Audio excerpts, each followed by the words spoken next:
오늘의 본문 말씀 누가복음입니다. 누가복음 2장 8절부터 14절까지의 말씀.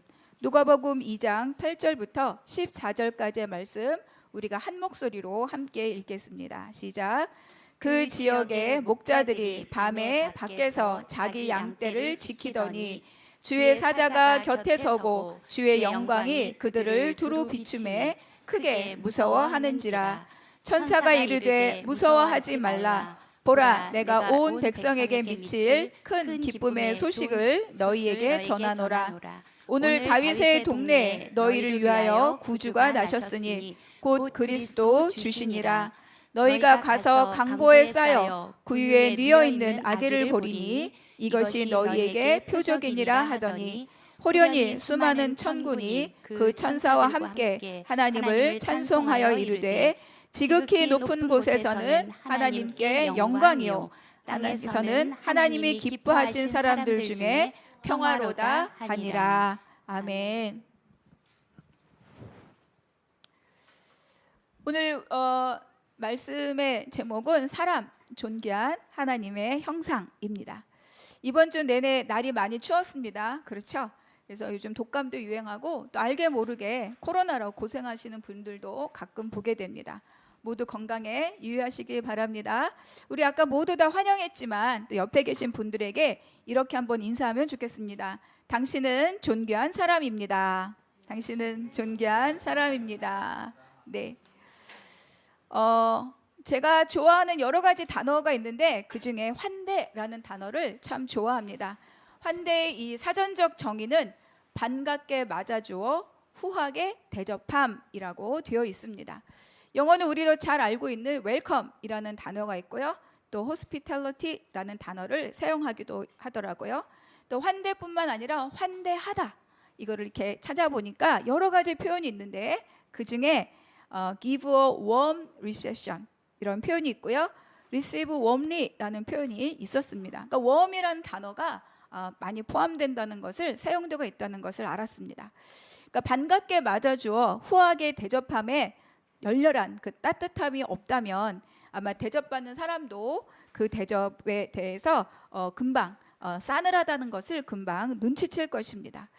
예전에 제가 지인으로부터 선물 받은 책이 한 권 있었는데 그 책 제목이 가치 있는 것들에 대한 태도라는 책이었습니다. 그 책을 쓰신 김기성 목사님이 이렇게 쓴 그 칼럼 안에 아주 짧게 이 환대를 이렇게 정의를 하셨더라고요. 누군가의 설 자리를 만들어주는 것이 환대이다. 그리고 이어서 다른 챕터에서 이렇게 쓰셨습니다. 기독교인의 삶이란 누군가의 설 땅이 되어주는 것이다. 주님은 십자가를 지심으로 우리의 설 땅이 되어 주셨다. 이렇게 환대라는 단어를 듣고 보니 저는 이 구절 때문에 더더욱 환대라는 단어를 사랑하고 좋아하게 되었습니다. 우리가 누군가의 설 자리가 되어주려면 내가 꼿꼿이 서 있어서는 할 수 없는 일입니다. 내가 최소한 자리를 비켜주거나 또는 내가 엎드려야만 가능한 일이죠. 그리고 내가 확보한 영역을 나누어 줄 때만 가능한 일이 바로 이 환대입니다. 누군가의 설당이 되어주는 거죠. 잠깐 어서 오세요, 반갑습니다 라는 것으로 끝나는 일이 아닙니다. 그런데 어떻게 이런 일들을 할 수 있습니까? 쉽게 할 수 있습니까? 아니요, 쉽지 않습니다. 어려운 일입니다. 그런데 그럼에도 불구하고 우리는 언제 내가 아닌 타자에게 이렇게 설당이 되어줍니까? 그것은 바로 자녀들에 대해서만 가능합니다. 엄마 아빠가 아무리 고생해도 자녀들이 조금 더 넉넉하게 삶의 자리를 확보할 수 있다면 기꺼이 나를 밟고 가라고 나의 등을 아낌없이 내어주는 것이 바로 부모의 마음입니다. 부모는 어떻게 이런 일들이 가능할까요? 부모와 자녀의 관계는 생명의 관계이기 때문입니다. 나의 형질이 자녀들 속에 있고 자녀들의 DNA가 나로부터 만들어진 것이기 때문에 바로 이러한 관계가 생명의 관계입니다. 나의 한평생의 역사가 내 자녀들의 인생에도 고스란히 새겨지는 것이 부모와 자녀의 관계이죠. 그래서 이 생명의 관계는 환경이나 상황에 따라 포기될 수 없는 절대적인 관계가 바로 이 생명의 관계, 부모와 자녀와의 관계입니다. 오늘 우리는 아까도 말씀드린 것처럼 대림절 넷째 주를 보내고 있습니다. 대림절 또는 대강절이라고 불리는 이 절기는 그리스도의 탄생을 기뻐하고 다시 이 땅에 오실 것을 기다린다는 의미를 갖고 있습니다. 예수 탄생 전, 그러니까 성탄일 전 4배의 주를 이 대림절로 우리가 지키고 있죠. 이렇게 매해 연말마다 대림절을 우리가 지키고 보내면서 우리의 이 기다림의 의미가 무엇인지 한번 생각해 보고자 합니다. 첫 번째는 왜 예수님이 이 땅에 오셔야 하는가입니다. 예수 그리스도는 우리의 구속사의 시작이고 그리고 우리 구속사의 완성입니다. 창세기 3장 15절의 말씀 우리 한번 같이 읽겠습니다. 시작. 내가 너로 여자와 원수가 되게 하고 내 후손도 여자의 후손과 원수가 되게 하리니 여자의 후손은 내 머리를 상하게 할 것이요 너는 그의 발꿈치를 상하게 할 것이니라 하시고, 하나님의 명령을 거역하고 동산 중앙에 있는 실과 선악을 알게 하는 이 열매를 먹은 대가는 매우 처절하고 매우 절박했습니다. 하나님의 은혜 안에 거하고 있었기 때문에 그들의 불완전함을 알지 못했고 하나님의 부요로 가득했고 모든 것이 풍성했습니다. 그런데 이런 것들이 다 사라지고 철저하게 자신들의 본 모습대로, 자신들의 불완전한 대로, 자신의 불안한 모습대로 자신을 직면해야 했습니다. 그들을 둘러싸고 있던 모든 보호막이 다 사라지고 설 땅이 없어졌음을 깨달았기에 그것은 굉장히 두렵고 그리고 공포스러운 일이었습니다. 그런데 하나님께서도 이들의 범죄를 아셨죠. 그리고 그 현장까지 찾아와서 그들을 만나셨습니다. 그리고 이 핑계 저 핑계 되면서 자신들의 잘못을 외면하고 있는 그 사람에게 하나님이 찾아가셔서 제일 먼저 하신 일이 무엇입니까? 그것은 그들의 부끄러움을 가려주는 일이었습니다. 그리고 두 번째는 그들이 살 길을 만들어주는 일이었습니다. 하나님의 땅에 하나님을 거역한 사람들을 두실 수는 없었기에 하나님의 동산에서 쫓아내기는 하셨지만 그들이 다시 그 동산으로, 그 하나님 품으로, 하나님 나라로 되돌아올 수 있는 길을 마련해 두신 것이 아까 읽었던 15절의 말씀입니다. 우리가 삶을 살면서 가장 아득할 때가 언제입니까? 이제 더 이상 길이 없다라고 생각할 때입니다. 그때 많은 사람들이 죽음을 떠올리죠. 그러나 하나님은 우리 모든 인생의 끝자락을 붙들고 살 길을 마련해 주셨습니다. 여자의 후손, 하나님께서 주신 다시 되돌아올 그 살 길이 바로 여자의 후손으로 열린 생명의 길입니다. 여자의 후손이 누구십니까? 바로 예수 그리스도입니다. 하나님께서 이 살 길을 끌어가는 모든 역사를 우리는 구속사다 이렇게 이야기합니다. 그렇다면 하나님의 구속사는 어떻게 흘러가고 있는가? 하나님의 구속사는 사람들의 역사 안에서 진행되고 성취됩니다. 오늘 본문이 들어있는 2장의 1절과 2절 우리가 한번 함께 읽겠습니다. 시작. 그때 가이사 아구스도가 영을 내려 천하로 다 호적하라 하였으니 이 호적은 구레뇨가 수리아 총독이 되었을 때 처음 한 것이라. 예수님의 탄생할 그때는 로마의 일대 황제 가이사 아구스도 또는 아우구스투스라고 하죠. 그 사람의 통치 기간이었습니다. 2절에 나오는 구레뇨라고 하는 이 사람은 이 아구스도의 신임을 아주 두텁게 받는 자로서 로마의 속주인 수리아, 지금은 시리아 근방 지역입니다. 여기를 다스리는 권력자였죠. 이 사람이 총독으로 정식으로 임명된 것은 AD 6년, 그러니까 예수님이 탄생하고도 한참 지난 후이지만 이 사람은 그 지역에서 아구스도의 신임을 받고 집정관으로 또 원로원의 일원으로 굉장한 영향력을 끼쳤던 사람입니다. 그래서 이 사람이 BC 12년 그리고 AD 12년 기간 동안에 재위하면서 두 번의 인구 조사가 있었습니다. 사도행전 5장에 보면 호적하라는 것으로 밀란이 일어났었다는 기록이 있습니다. 이때 이 기록이 두 번째 인구 조사입니다. 그러니까 지금 1절과 2절에 있는 이 인구 조사는 바로 헤롯이 왕으로 있던 BC 4년 지금의 첫 번째 인구 조사를 의미합니다. 우리나라도 인구 조사를 주기적으로 하고 있는데 인구를 조사한다는 건 그 사회의 국가 그리고 그 사회의 현재를 진단하고 미래를 계획하는 것에 매우 중요한 기초 자료입니다. 예나 지금이나 인구 조사가 쉽지 않다고 하더라고요. 요즘 막 다 전산으로 할 것 같지만 방문할 때 사람들이 이거 체크 잘 안 해주죠.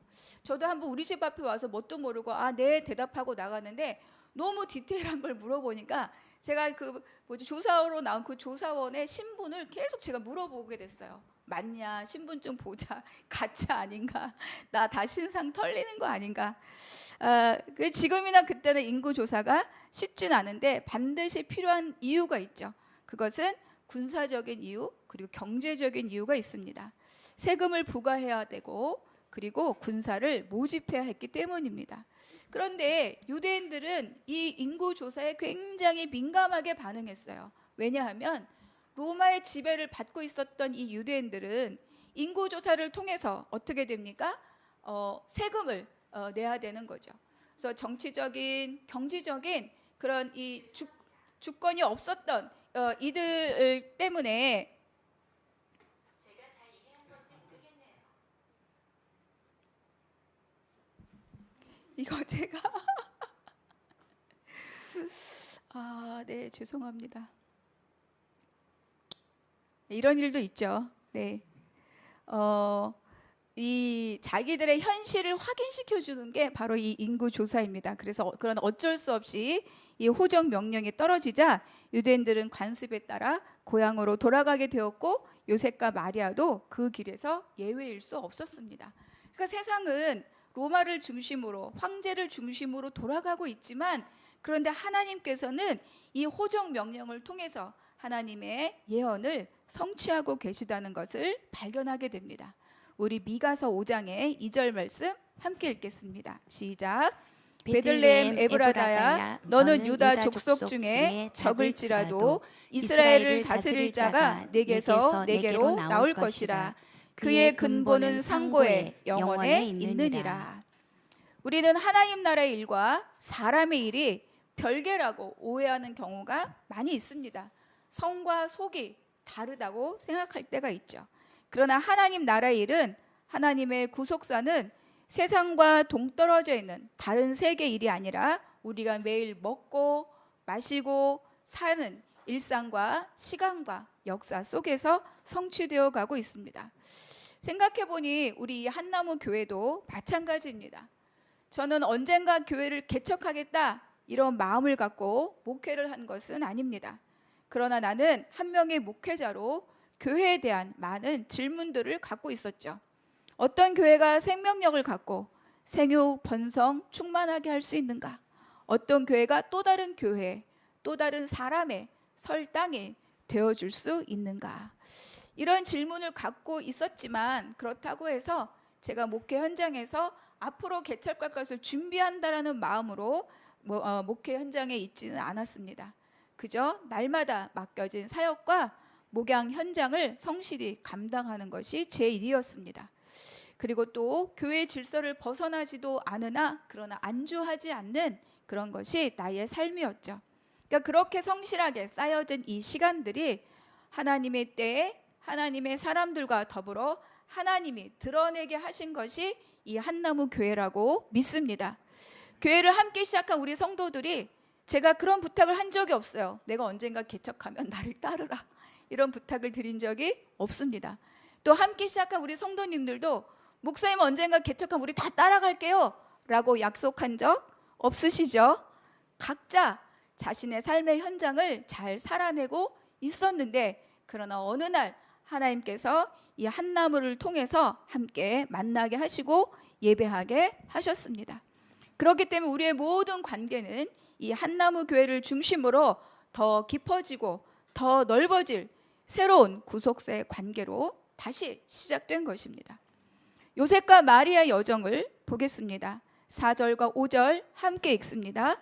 요셉도 다윗의 집 족속이므로 갈릴리 나사렛 동네에서 유대를 향하여 베들레헴이라 하는 다윗의 동네로 그 약혼한 마리아와 함께 호적하러 올라가니 마리아가 이미 잉태하였더라. 생각해 보면 요셉이 임신한 마리아를 데리고 갈릴리에서 베들레헴까지 100km가 넘어요. KTX 없고 자동차 없습니다. 얼마나 그 길이 험했습니까? 그런데 이 여정을 오면서 그들이 갈릴리 나사렛에서 베들레헴을 향해 가고 있으니 미가의 말씀이 성취되었다, 이렇게 그들이 생각할 수나 있었겠습니까? 못했을 것입니다. 그러나 그들은 예수 그리스도가 이 땅에 오심에 매우 결정적인 구속사의 통로로 귀하게 사용되었습니다. 그들이 우리들의 쓰임이 어떠한지 알아서 이렇게 한 것이 아니라 때마다 시마다 자기 생각과 자기 경험과 이 사회적 인식을 넘어서는 하나님의 이 말씀에 따라 순종함으로 얻어진 결론이죠. 그러나 마리아와 요셉이 천사를 통해 전해진 하나님의 부르심에 순종으로 응답한 그 삶의 모양은 세상 속에서 행복하고 기쁘고 안정된 것은 아니었습니다. 감당해야 되고 감내해야 되고 겪어야 하고 이전보다 더 많은 질문을 가슴에 품고 살아가야 했습니다. 도대체 이게 뭔가? 그러면서도 그때 그러지 말걸 이라며 지난 시간의 순종의 응답을 후회하지 않았고 질문을 갖고 믿음의 길을 걸었던 사람들이 바로 이 두 사람입니다. 그래서 우리 안에 질문이 있다는 것은 불순종이나 불신앙이 아니라 믿음의 길을 가기 위한 우리의 씨름의 시간입니다. 우리는 이 씨름을 통해서 성장하고 성화되어 가는 것입니다. 그래서 오늘 나에게 이 믿음의 삶에 대한 질문이 있다고 스스로 불순하다고 생각하지 마십시오. 또 하나는 질문이 생겼으니 믿지 못할 것이라 생각하고 교회를 떠나거나 주님을 떠나지 마시기를 바랍니다. 우리가 할 일은 이 질문을 들고 주님 앞에 나아가는 것이 믿음입니다. 그 질문을 통해서 하나님 나라를 경험하게 하고 하나님 나라를 발견하게 할 것이기 때문이죠. 마리아와 요셉의 삶이 그랬던 것입니다. 그래서 우리는 오늘을 잘 살아내는 것이 저와 여러분이 삶의 자세입니다. 그렇다면 이 하나님 나라의 이 일은 과연 누구에게 들려졌는가? 우리가 말씀 8절과 9절 함께 읽겠습니다. 그 지역의 목자들이 밤에 밖에서 자기 양떼를 지키더니 주의 사자가 곁에 서고 주의 영광이 그들을 두루 비추매 크게 무서워하는지라. 목자들에게입니다. 목자들에게 주의 사자와 주의 영광이 비추어졌다라고 기록하고 있습니다. 목자들이 밖에 있었다는 것은 잠시 나가 있는 게 아니에요. 목자들이 밖에 있었다는 것은 들에서 살고 있었다라는 것을 의미합니다. 들에서 살면서 거기서 삶을 살면서 양들을 지키고 있었다는 말입니다. 그리고 당시 목자들은 신분이 천했기 때문에 그들의 말은 증언으로도 채택되지 않았다고 합니다. 그러면 이런 목자들이 하는 일이 무엇입니까? 자기 목숨을 걸고 양을 지키는 자들입니다. 이것은 이제 태어날 지금 마리아의 배에 잉태되어 있는 바로 만물의 왕 예수 그리스도의 삶을 그 모습을 우리에게 상징적으로 나타내는 것이죠. 예수님이 우리에게 주의 생명을 우리에게 그분의 생명을 걸지 않았습니까? 생각해보면 아브라함도 양을 쳤고 모세도 양을 쳤고 그리고 다윗도 양을 치는 목동이었습니다. 다윗이 내가 누구인지 내가 왜 이 전쟁에 나가도 되는지를 사울 앞에서 이야기할 때 이렇게 고백합니다. 사무엘상 17장의 말씀 한번 같이 읽겠습니다. 시작. 다윗이 사울에게 말하되 주의 종이 아버지의 양을 지킬 때 사자나 곰이 와서 양떼에서 새끼를 물어가면 내가 따라가서 그것을 치고 그 입에서 새끼를 건져내었고 그것이 얼마나 나를 해오고자 하면 내가 그 수염을 잡고 그것을 쳐 죽였나이다. 한 마리도, 양 한 마리도 빼앗기지 않겠다고, 내가 해함을 입어도 절대로 이 양을 내가 놓치지 않겠다고 달려드는 것이 목동입니다. 이것이 왕이 백성을 위해서 할 일을 보여주는 거죠. 다윗을 통해서 참 목자의 모습을 우리에게 상징적으로 드러내주고 있습니다. 예수님이 우리에게 그랬던 것처럼. 14절의 말씀 함께 읽겠습니다. 시작. 지극히 높은 곳에서는 하나님께 영광이요 땅에서는 하나님이 기뻐하신 사람들 중에 평화로다 하니라. 그러니까 로마 황제가 있었고, 그렇죠? 그러나 찬송은 누가 들었습니까? 하늘의 찬송은 들에서 밖에서 양을 치고 있던 목자들, 비천한 목자들에게 들려졌습니다. 로마 황제가 역사를 끌고 가는 것 같지만, 그러나 하나님의 일의 도구일 뿐 하나님의 영광을 발견하는 것은 양을 위해서 이슬을 먹고 목숨을 거는 목자들이었습니다. 그래서 우리가 세상에서 높은 사람이 되는 것이 중요하지만 그 높은 것이 되는 것에 내 인생을 걸 필요가 없습니다. 높은 것이 되어도 하나님 손에 쓰임받지 못하는 것은 하나님 나라에 아무 소용이 없는 거예요. 내가 내 자리에서 내 삶을, 오늘을 성실히 살아가는 그 삶을 하나님께서 들어 쓰실 때 그것은 영광이 되고, 그것은 빛이 되고, 그것은 나라를 이루고, 그것은 생명을 살리는 하나님 나라의 일이 될 것입니다. 그렇기 때문에 지금 내 현실이 조금 부족하다 하여도 낙심하지 마십시오. 하나님께서는 이런 우리를 찾아오시고 하나님 나라의 일에 참여하도록 우리를 다루시고 이끌어 가십니다.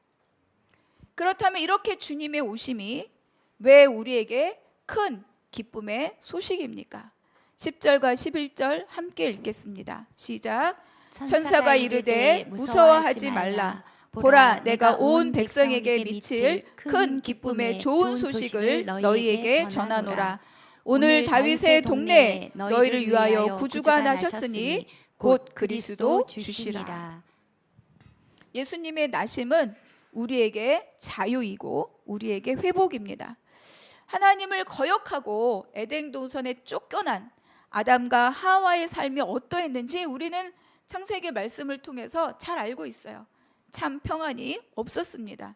죄에 묶이고, 낙심에 묶이고, 미움에 묶이고, 절망에 묶이고, 타인의 평가에 묶인 삶이죠. 그러다 보니 참 만족이 없고 늘 다른 것을 찾아 자기 만족을 구하거나 또는 나를 고립시켜서 오히려 안전함을 얻으려고 했던 안타까운 삶입니다.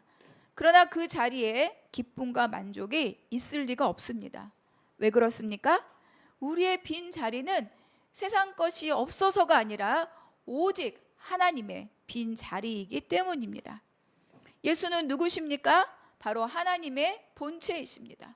그리고 예수님은 누구십니까? 바로 하나님의 아들이신 거죠. 아들 안에 아버지가 있듯 또 아버지 안에 아들이 있듯 예수님 안에 예수님이 곧 하나님이십니다.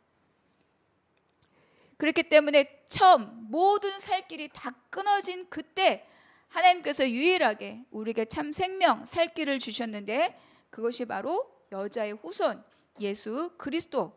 그렇다고 우리에게 말씀으로 약속해 주지 않으셨습니까? 그러니까 예수가 오심은 모든 되돌아갈 생명의 길이, 부요의 길이, 에덴 동산의 길이 열렸음을 우리에게 말해 줍니다. 그분이 곧 모든 것이기 때문에 다른 만족을 구할 일이 없는 거죠. 잃어버린 모든 것을 다시 되찾고 처음의 온전함으로 되돌아갈 길입니다. 우리는 이것을 구원이라고 말합니다.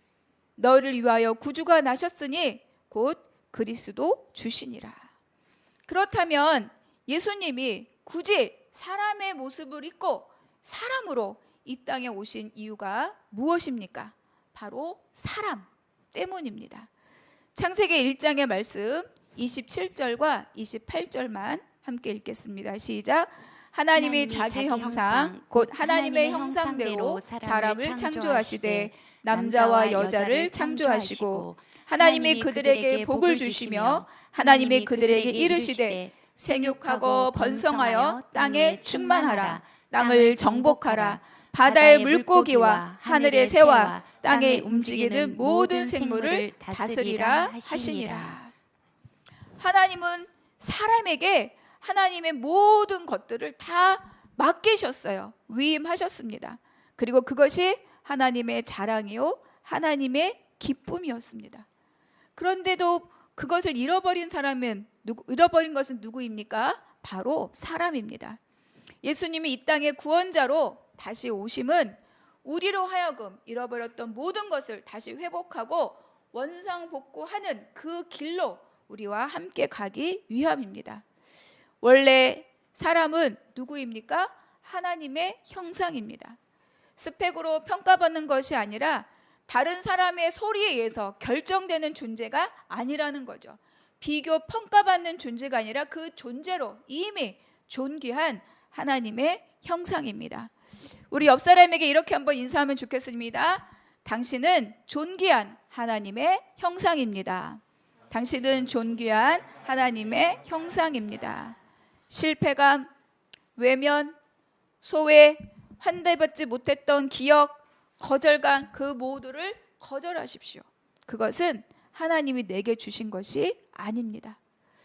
그래서 우리 한나무교회 가장 중요한 첫 번째 비전은 무엇입니까? 바로 사람입니다. 사람을 살리는 것. 예수께서 이 땅에 사람을 살리기 위해 오셨고 십자가를 지심으로 잃어버린 모든 것을 다시 회복할 설 땅이 우리에게 되어주셨기 때문입니다. 이 복음으로 먼저 내가 살아났습니다. 내가 살아나고 여러분 각자가 이 복음으로 살아났습니다. 이 생명으로 우리가 또 다른 사람을 살리는 것이 이 한나무 교회의 비전입니다. 많은 것이 있어서가 아닙니다. 내가 가진 기쁨, 내가 가진 복음의 능력, 내가 가진 예수 그리스도, 그것을 통해서 내가 회복되고 생명을 얻고 다시 살 길로 돌이키게 된 그것만큼 내가 다른 사람에게 전할 때 그때 우리의 구속사의 길이 함께 열려지는 것입니다. 그래서 나이가 받은 이 생명으로, 내가 살아가는 이 생명으로 또 다른 사람을 살리는 우리 한나무 교회가 될 것을 주님 앞에 고백합니다. 여러분 한 분 한 분도 이 일에 동참하는 분들이 되실 것입니다. 내가 무엇을 가져서가 아니라 무엇으로, 오직 내 안에 참 생명으로 오신 예수 그리스도 그 한 분으로 또 다른 자에게 복음을 전함으로 그 생명을 살려내는 우리 모두가 되시기를 주님의 이름으로 축복합니다. 사람, 바로 존귀한 하나님의 형상입니다.